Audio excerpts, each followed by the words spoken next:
Good afternoon, everybody, and a very warm welcome. Thank you so much for having taken out time from your busy schedules and showing your interest for today's webinar topic.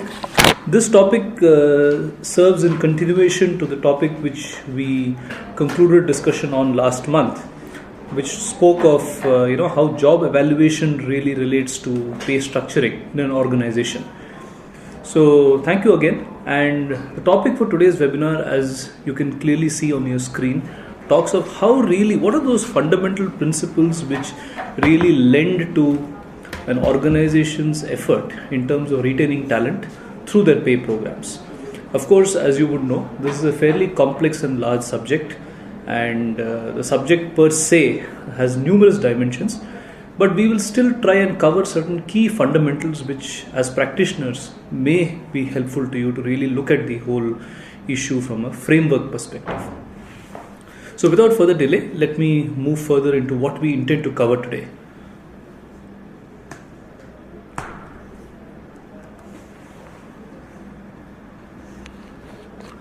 So today's agenda covers 8 dimensions.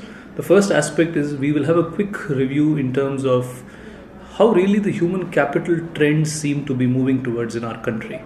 I mean, what are the changes in our workforce dynamics, and what really happen to be or seem to be the emerging challenges for our HR leaders today. I would like to share some research perspective around this. Thereafter, I think we will probe a little deeper into understanding what are the levers of retention and what is the research around this speak, especially within the context of Indian organizations. Then we would like to talk a little more about this whole concept of retaining high performers in an organization. So what retention of high performers really means, and what are the underlying aspects governing them. Why do top performers leave organizations? And in this context, I would also like to share with you a theory, a more textbookish but yes motivational theory of Herzberg, to really look at the entire business of motivation and retention from a very conceptual perspective. Post which, would like to share with you and talk a little about how organizations today really segment talent. And once they segment talent, how do they introduce pay as a lever to really hold talent? So we come into the realm of pay halfway down today's webinar after discussing these points, where we really look at how organizations segment talent basis performance, basis potential.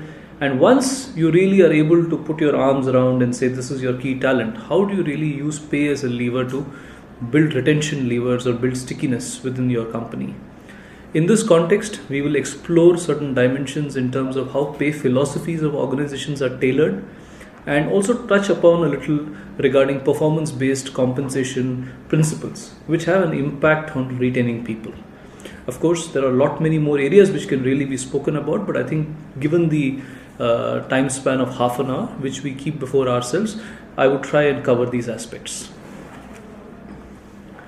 So quickly, what I have shared in one of my earlier webinars, and would like to quickly revisit this with many of you, is there was a study done by Deloitte in partnership with NHRD last year, and where 234 HR mid and senior level professionals were interviewed, and they were asked primarily what they perceived as the key executional priorities from a people angle were for their companies. And there were 3 broad trends which really emerged. I mean, the leading trends gravitated around 3 themes. The first was the war to develop talent.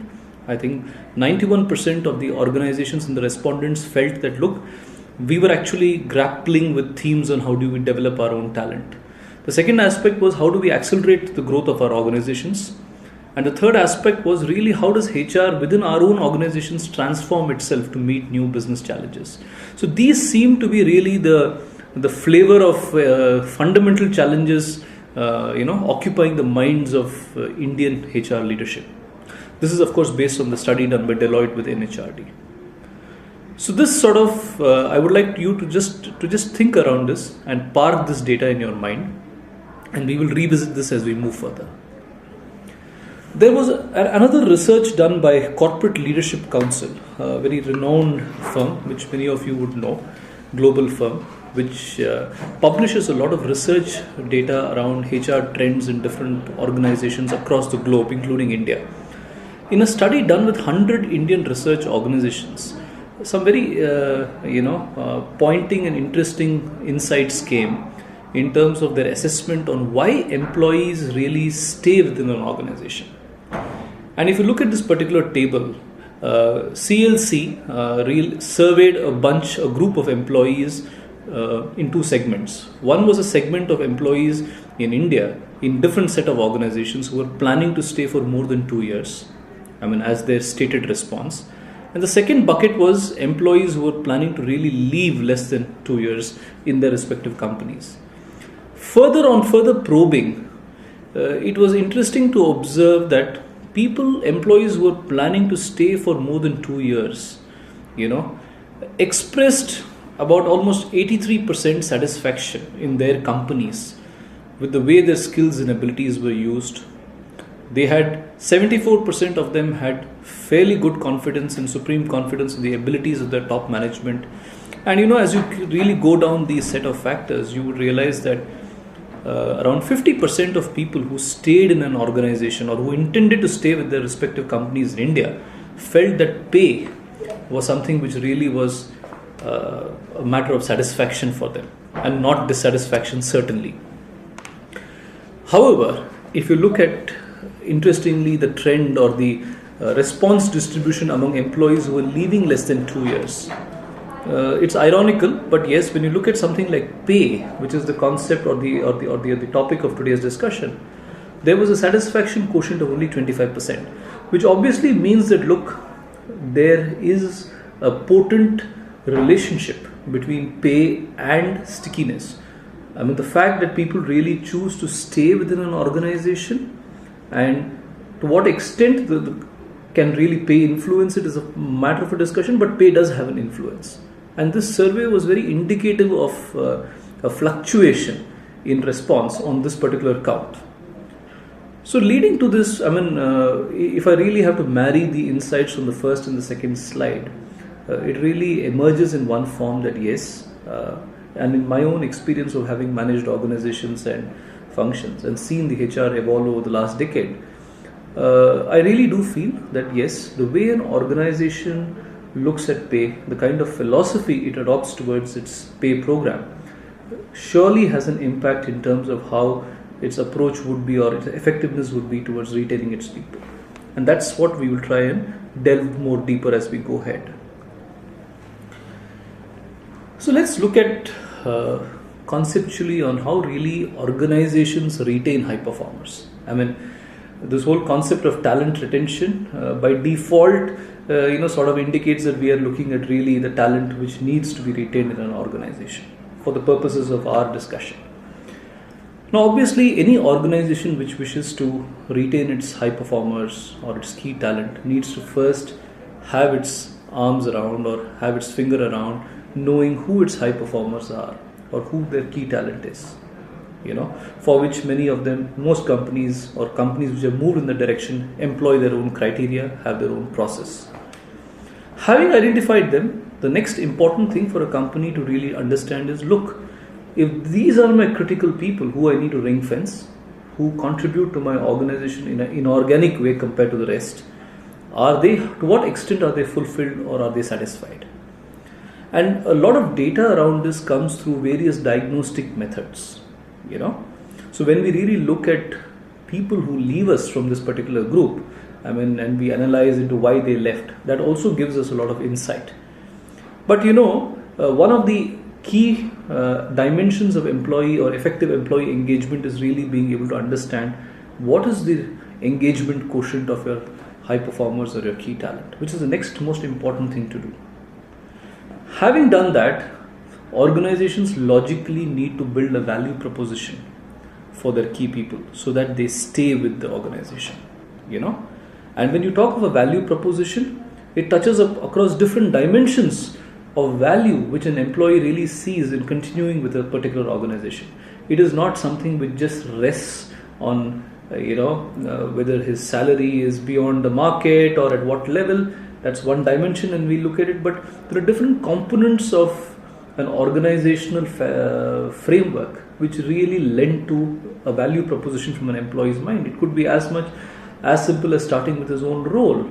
How attractive or how sensitive, how meaningful does he find it? To what extent does he see himself making a contribution to the larger organizational objectives? What is the kind of organization culture and space which the company provides the employee compatible with his own inner preferences? There are different dimensions of a value proposition which really is important for a company to then create in conjunction so that talent finds a stickiness to really stay on. So this is conceptually, yes, how organizations really look at retaining high performers. But then what do they do? But before what they do, in my experience, if I have to mentally summarize, at least, why do really top performers stay or leave companies? I mean, there are two kinds of reasons, which play in the mind of an individual. There are certain dimensions of an organizational framework and policy framework which really, cause stickiness to stay. And there are certain dimensions which really pull or push a person actually towards moving out. So there are both push and pull factors, which is mentioned here as stay and go. If you really look at the factors which hold people onto the companies, it's about rewards and recognition largely. I mean, it's a debatable point whether compensation really motivates people and whether it's a motivator, or is it something which the iniquity of which really dissatisfies people. At the same time, when you go beyond compensation to the broader areas of rewards and recognition, survey and research shows that yes, these factors do have an important retention quotient with respect to people and their intention to stay in an organization. The second aspect which holds people into a company is the work content and the environment. I mean, if work is exciting, people see a sense of purpose relating from their work to the organization and to themselves. If they experience a sense of belongingness and they find the culture compatible, they find their colleagues friendly and team quite supportive, then obviously it builds and strengthens your intention to stay within an organization. At the same time, considering the dynamic times we are in and the ambitions of today's organizations and the quick pace in which environmental factors change, organizations are also moving on a fairly brisk pace. So obviously, when brisk movement happens, there are more demands from people in terms of working hours, travel, mobility. The hygiene parts get stretched a little bit, which obviously creates strains. At the same time, when growth happens and movement happens, people also become cognizant of their own development, and they really keep track on to what extent they are growing within their own organizations and how development pans out in the market outside. So obviously, for an organization which has to create the right value proposition for their own key talent to stay with them and not move out, any value proposition has to really be built on these four pillars: rewards, recognition, work content, environment, development opportunities, and of course looking at the job demands.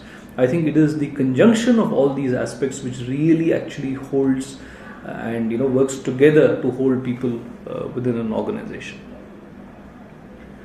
Yeah, this is something I'm sure most of you would have understood and read about during at some point of time, which talks of Herzberg's dual structure theory on what are factors which really satisfy or dissatisfy people in an organization. And the reason I'm showing this is because the whole game of retention is all about really managing people's motivation in one sense.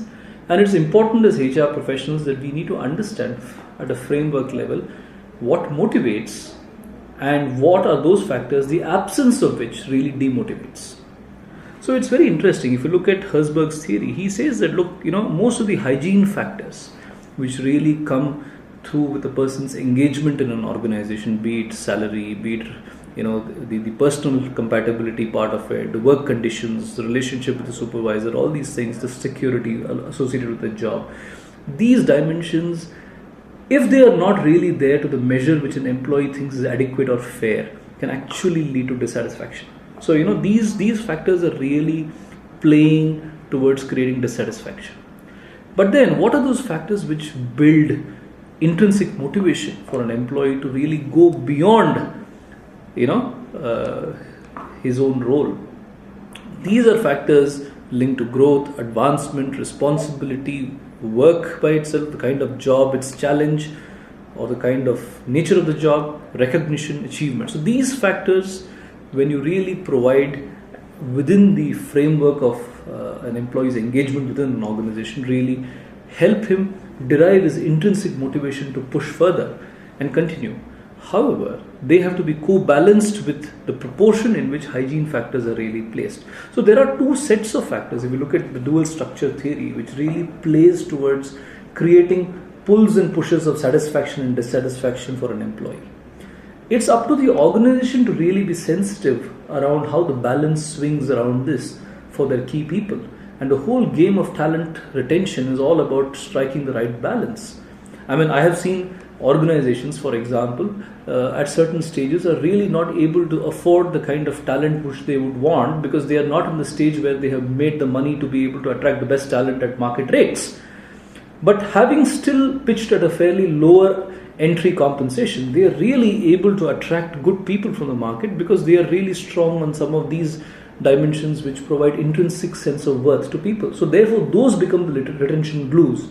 So obviously, for every HR manager or a HR head, it's important to really look at, yes, considering the nature of business my firm operates in and the kind of talent I need and the kind of affordability I as an organization have and the kind of talent market which is available to me, what is the kind of interplay between different satisfying and dissatisfying factors, or the hygiene and the intrinsic factors I really need to play around with and provide to my key people so that they stay longer with me and contribute to my organization's growth.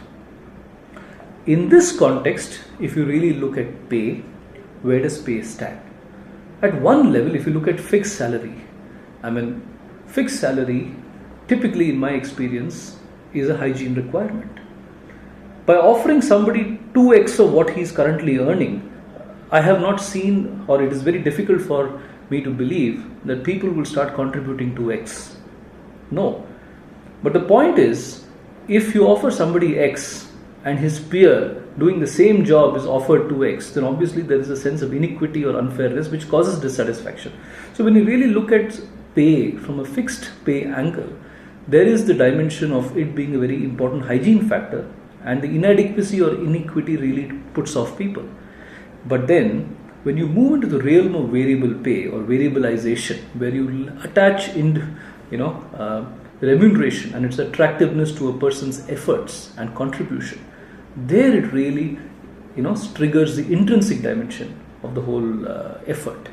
So when we look at pay and the way we structure a pay program, there has to be a blend of right sense of equity and fairness from the standpoint of what is important for your key talent in the organization to feel fair and adequate so that they are able to cover their hygienes. At the same time, they need to understand through your pay program that they are getting the signals which really reinforce their own intrinsic drivers, be it towards their job, be it towards the work they do, the kind of targets they are chasing, etc. etc. A very quick detour, but this was a study by McKinsey which I was able to just share with all of you. Typically, high-performing companies in India and in global exhibit some universal best practices. There is a commitment to always get the best. They spend a lot of time creating exciting jobs that enhance accountability, because when you create jobs which are exciting, you're in one sense inducing accountability. Excitement, people come to work and contribute in an organization. So if you make the jobs interesting, they take more discretionary effort really, and then it becomes less of a KRA dependent affair. Very importantly, high performance organizations don't just do 1 and 2, they also create meaningful consequences of performance.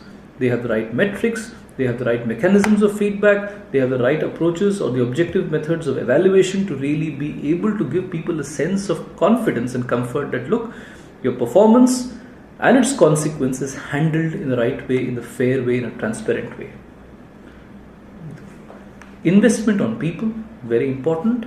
And lastly, organizations really which keen on developing talent and withholding them give specific attention to managing the bench.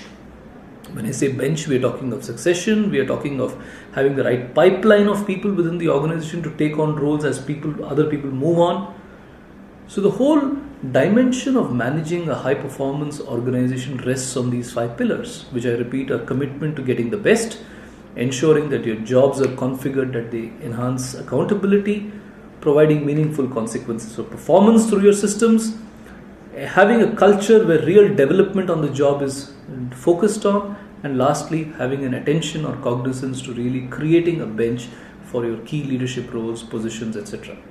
If these 5 things are attended to in equiproportional measure, then you automatically create a culture where your key talent in the organization is boosted, is rejuvenated, and the right incentives are created for them to keep propelling further to the growth of the organization and thereby staying on with you.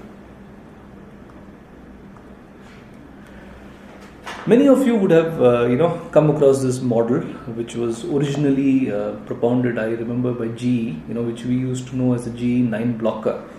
But if you really were to map all your employees in a company on a scale of potential and their performance, demonstrated performance, this table looks, shows you 9 quadrants of opportunities in terms of categorization.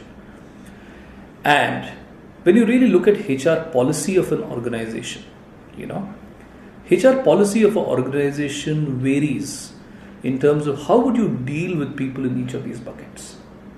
For example, if I have people in an organization, a rare minority of 5 or 10% who are high on performance and very high on potential, they are my stars. Obviously, the actions which I'm going to look in terms of building the value proposition for them to stay on within my company would be different than people who really fall, let's say, in a bucket where they are having average potential and average performance, or vis-a-vis those who are low performers. So it's like having different strokes for different folks. So the reason we stress this is when you create a pay program, it has to be sensitive and addressing the variations in terms of your own talent. For example, the approach or the signals or the communication a pay program gives for your stars here would be different than the communication and the message and the way it operates for people, those who are stars, who are high potential stars but not doing so great in terms of performance. So the whole issue here is, it's about having the right balance, So when you create a pay program within the company, the point which I would like to emphasize is it needs to have a linkage with the way you segment your talent.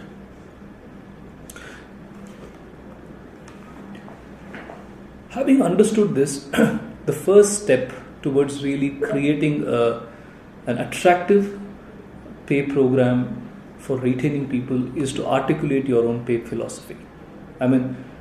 Organizations which are successful have robust pay programs which contribute to talent retention, are clear in terms of what is the pay philosophy they would like to adopt.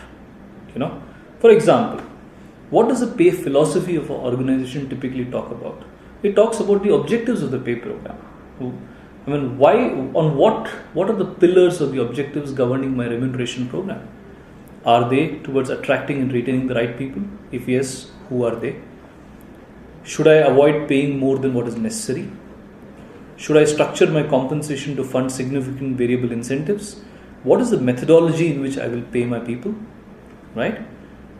How would you determine, and how do organizations determine their pay quantums? How would they do it?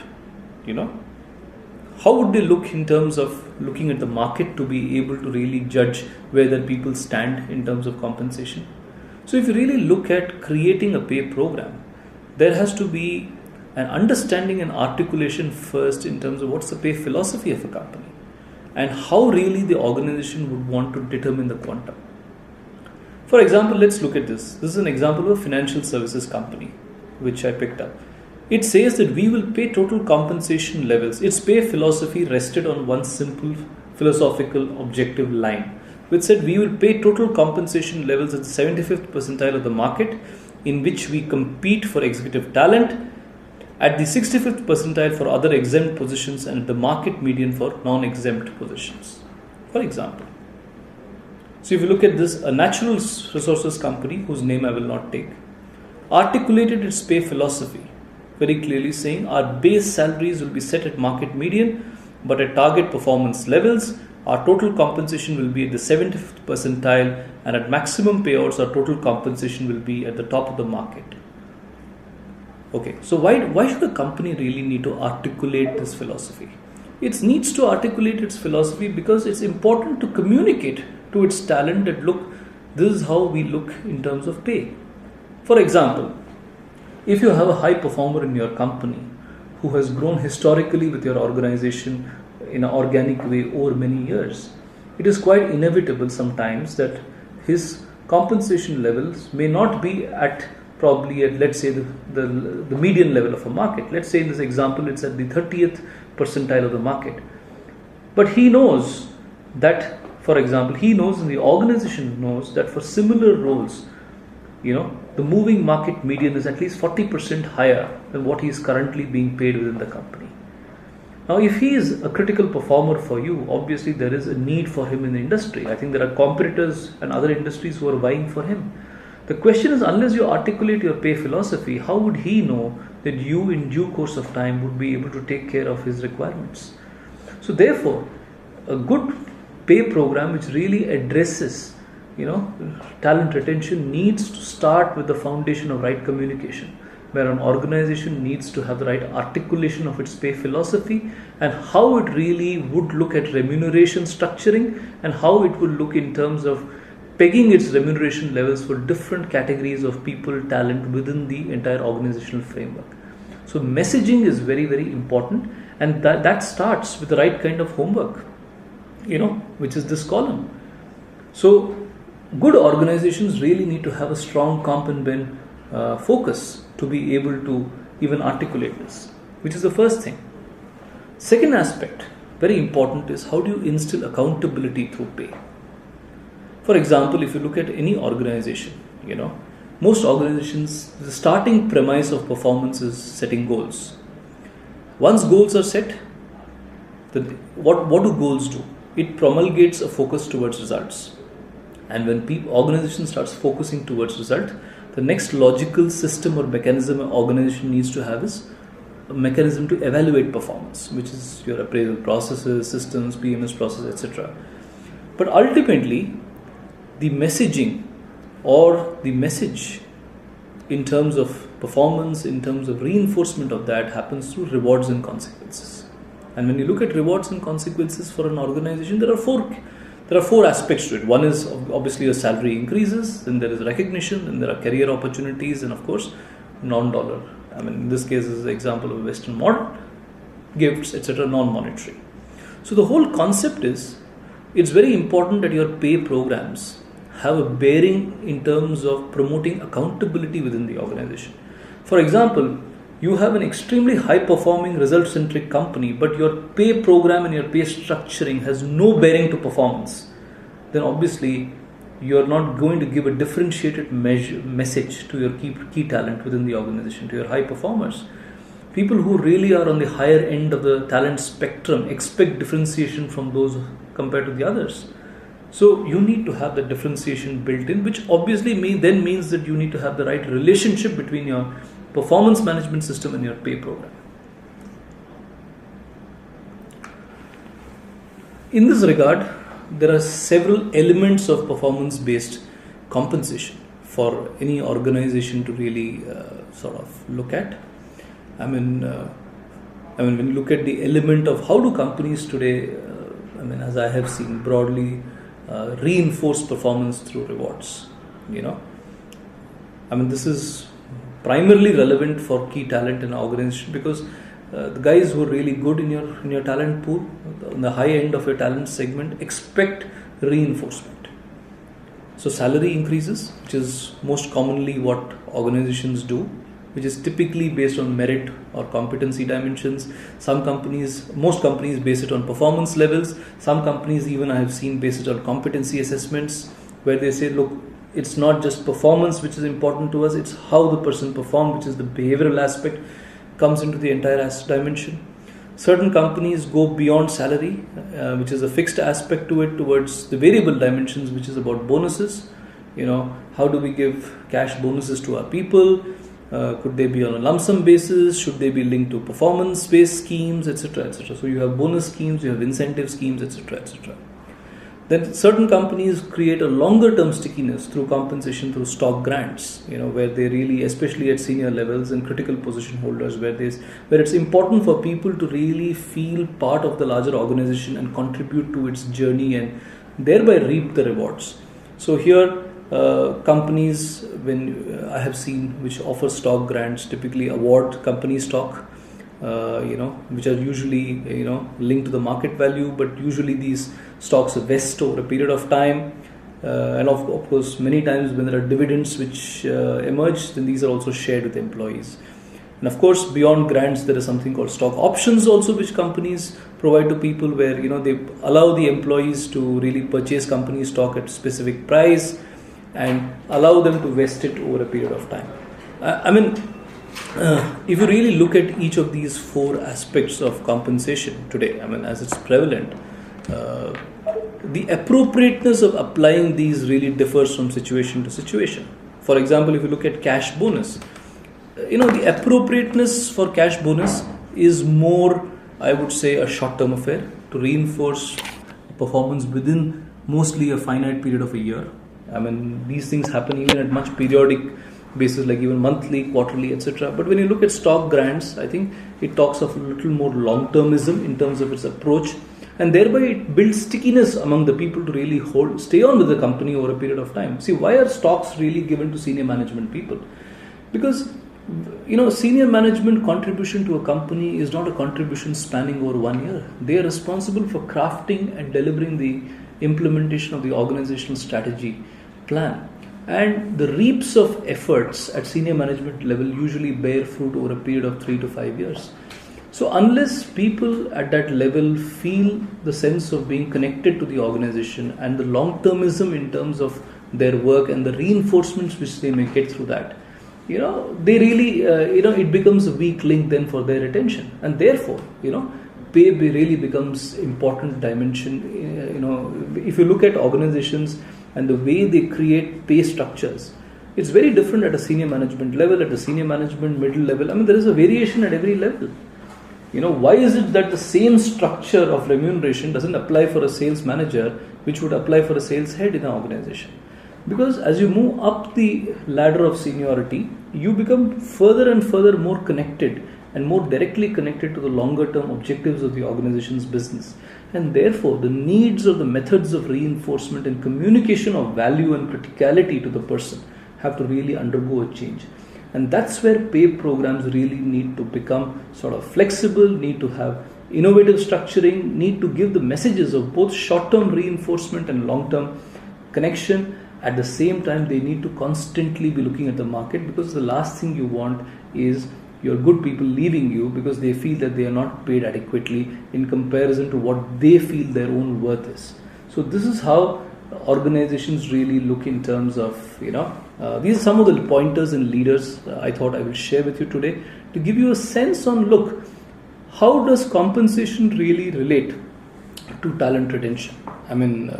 If I have to quickly summarize, 3 aspects of importance when you create a pay program with the idea of retaining talent. It's important that the pay program is articulated. That's the first important thing. Good companies have well articulated pay philosophies. They are clear in terms of how they're going to compute, salary and remuneration for their people. They are very clear in terms of how they're going to structure it, and they are willing to go public about it, in sense not about revealing the specifics, but about talking about their policy. And they take a position, which these 2 examples below, the financial services and natural resources company, give you an idea of. Good companies ensure that their pay programs have a bearing and linkage to the accountability part of an organization. Accountability and boosting of that is an intrinsic motivator for an employee. If people see that the jobs they do are exciting, They feel that through their jobs they can influence the goals of the organization, and they feel that because by performing in a superior way or delivering in a better way, they can get differentiated and their growth accordingly gets differentiated in the company. They hold on longer to you. This is especially true with high performers. So especially when you look at creating a pay program which must stimulate your top talent and key talent, you need to ensure that your pay programs also have a relationship with their performance and are able to reinforce that aspect. And the last aspect which I mentioned is you need to have a various wide bouquet of approaches to really look at your pay program. They can be short term, they can be at the fixed level, they can be at the variable level, and they can vary between different kinds of jobs and talent. So with these broad pointers, I would like to take a pause right now. I understand that on a subject of this nature, there would be a lot more queries and a lot more requirement for us to really go in deeper. But I think with the limitation of half an hour which we have to really talk about, this is what I would like to leave as pointers in your mind. Okay friends, thank you so much for your patience and time. I wish you a very nice day and all the very best, and thanks again.